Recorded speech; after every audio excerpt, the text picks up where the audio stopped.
Choosing a lawyer for an entrepreneurial startup is an important decision key to the success of the venture. This episode addresses issues and strategies to identify the correct lawyer for your company. Our Favorite Tools for Entrepreneurs podcast addresses tools and concepts that are useful for the launch and growth of entrepreneurial ventures. Your two hosts will be Professor Gary Palin and serial entrepreneur Ryan Button. Good morning, Professor Palin. How are you? Doing very well. How about you? I'm doing fantastically. Thank you. Great. Look, we've got together today to talk about how you pick a lawyer as a startup and the importance of a lawyer for your startup. That's a very important decision to make, and many people will just jump into it without giving it some deep thought, but it can have some positive consequences or negative consequences depending who you choose.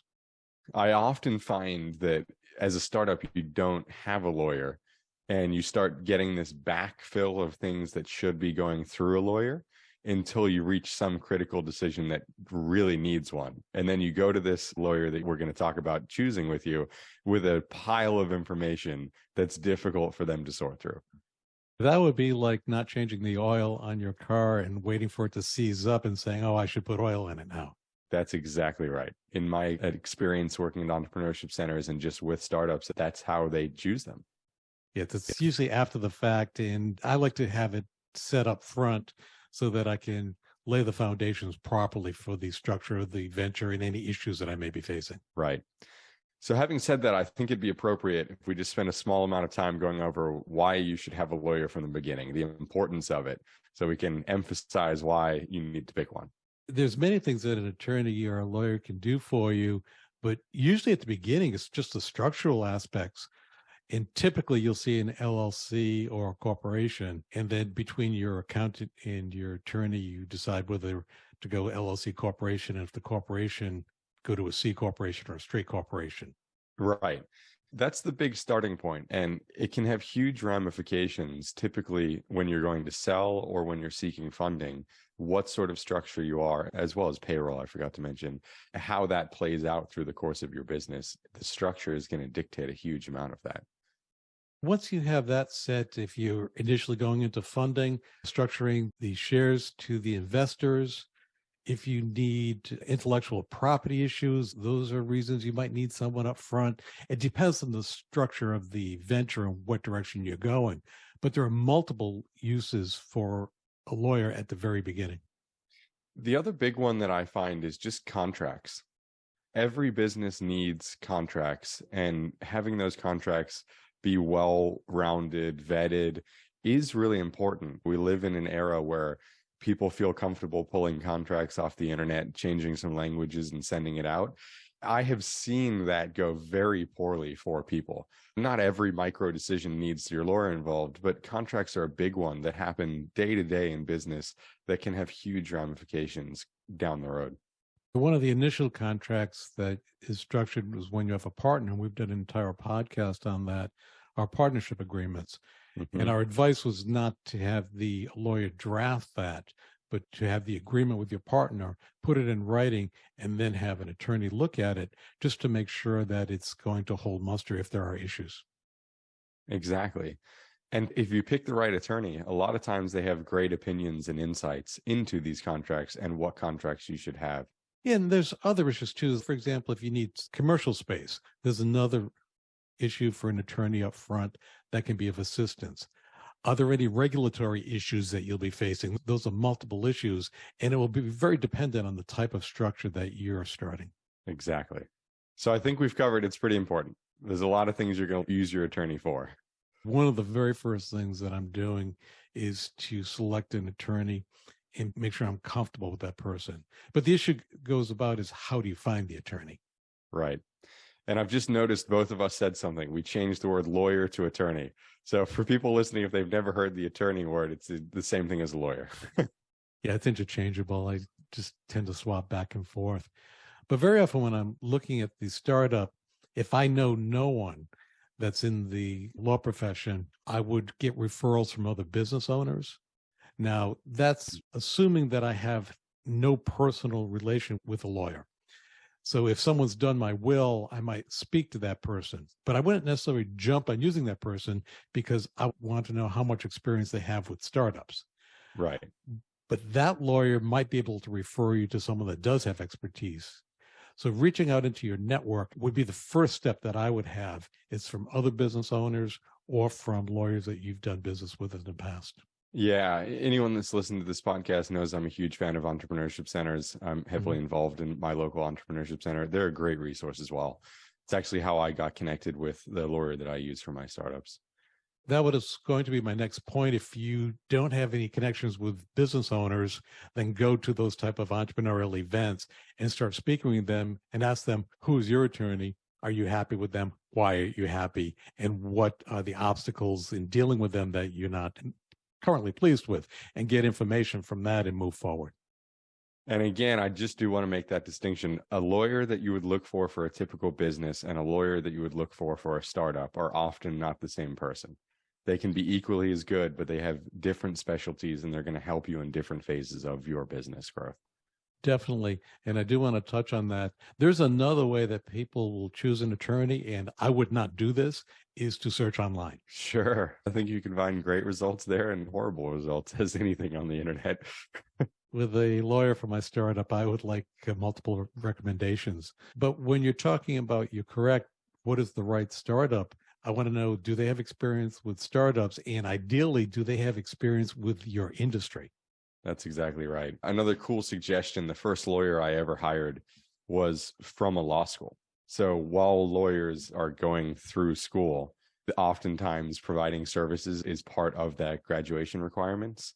So you can get relatively inexpensive access to a lawyer that is being overseen. All of your communication will be overseen by whoever is teaching the course, so a fully certified lawyer that has experience. And depending on the specialty that lawyer is searching to go into, they might be really young, really enthusiastic, and then you have the oversight to make sure that the information is really good that you're getting.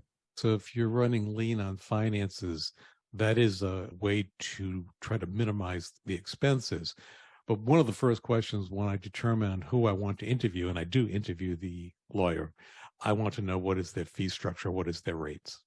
Also, I ask, do they offer a free consultation up front?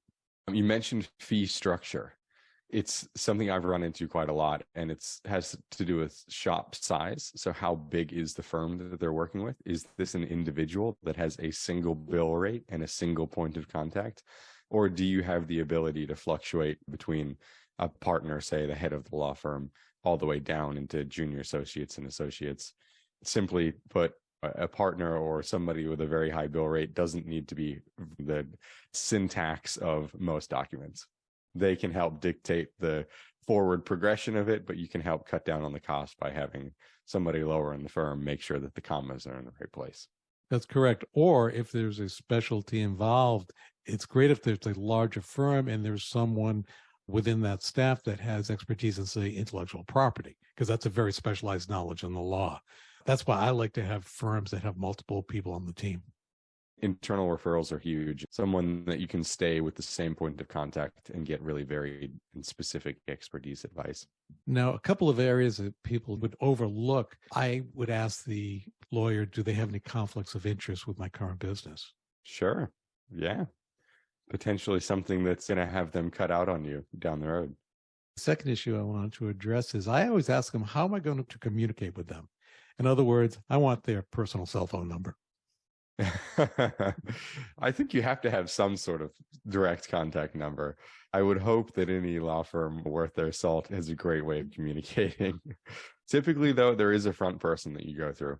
Typically, it might be where I am at my stage in my career and the type of businesses that I've been involved with, but I definitely want direct communication with them. Now, someone that has no history, it's a pure startup, they might not be able to get that.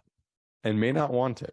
So depending on the billing increment, which you don't really have to get into, but a lot of times you send them a text message, they charge you for 30 minutes for the time. So depending on who it is and what your relationship with them, you want to be careful that every text message isn't 30 minutes.